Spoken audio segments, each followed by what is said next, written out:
When I knew that Amy had convinced me to sit in a booth at Art World with her, at that time I didn't have anything to sell or even give away.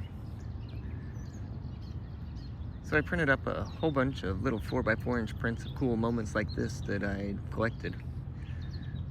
But I was thinking I should probably have something a little bit bigger. One day I went outside and someone had set out a bunch of 24x36-inch mirrors. Actually 2 big ones and a bunch of other little stuff. When I looked at the mirrors, I thought, those would be kind of cool. I wonder if I could make an art project with that. But I was in a hurry and getting ready to leave to go up north and visit a friend. As we were driving up there, I realized that the weather was going to be kind of bad and that my sons would be stopping by to feed the cat with their mom. So I asked them if they'd take the mirrors into the house. They said they would, but they're 12 and 14. When I got home later that night, I looked over and I realized that the mirror that had been standing up was now laying face down. As I walked over there, I picked it up and I heard glass. And I realized that what I was worried about happening had happened. The mirror had fallen over and shattered. It's kind of funny the thoughts that go through my mind when things like that happen. At first I was disappointed that I wasn't going to be able to do the project that I wanted.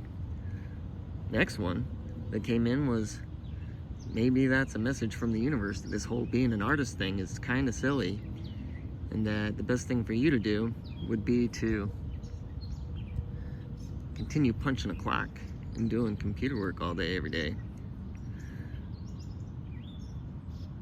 But then I almost, without thinking about it, started to pick up the mirror and gather up the broken pieces.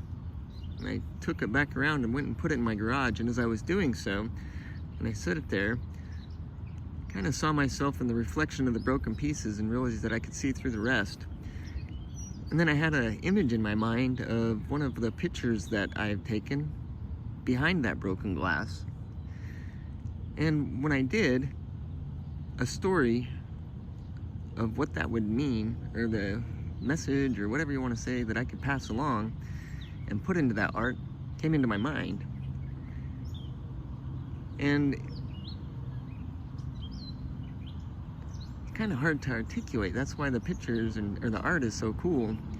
But the long and the short of it is, I find that everything around me and whatnot wants me to be a reflection of it.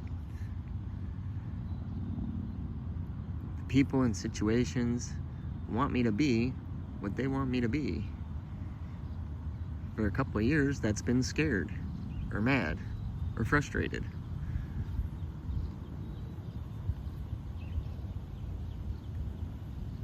But I've been going through a process where I've kind of had to look inside and become myself and step away from a lot of things.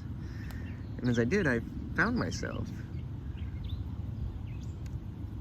So it made me think, like, if we were to break the mirror and the reflection, what would we find underneath?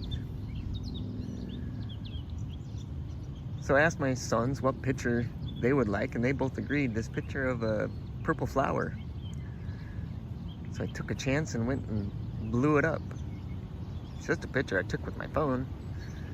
What are the chances of blowing it up to 24x36 inches it's gonna have any good resolution or anything? Turned out, looked pretty great.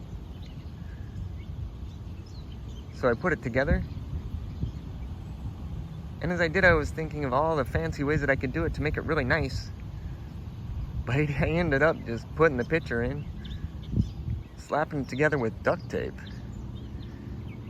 and then taking it to the art show that way. And it turned out that that was the perfect vessel or path to access this really cool story and way to talk to people. One, to where they would just appreciate it for what it was. Anyone that saw it stopped to take a look. People were taking pictures with it and taking pictures of it. I wasn't going to sell it or give it away, but they were just able to appreciate it. And it turned out that the fact that it was just slapped together with duct tape, that when I talk about that, I'm not going to do it on this little video. It's hard to do alone. But when you're with a person, it makes it really easy to talk about things like how we're a reflection of our environment and others, and how breaking that, maybe keeping some of it, but then finding what's underneath. And then how maybe our lives sometimes are just held together with duct tape. And maybe it's broken, maybe it's shattered. But it's really striking and deep and beautiful. Sometimes we break and sometimes we shatter. Sometimes our lives held together with duct tape. But just like that little piece of art, it was striking and beautiful. I find that when we do those things and when we even appreciate that about ourselves, we can see a lot of depth and beauty. And it's a really great way to connect with each other.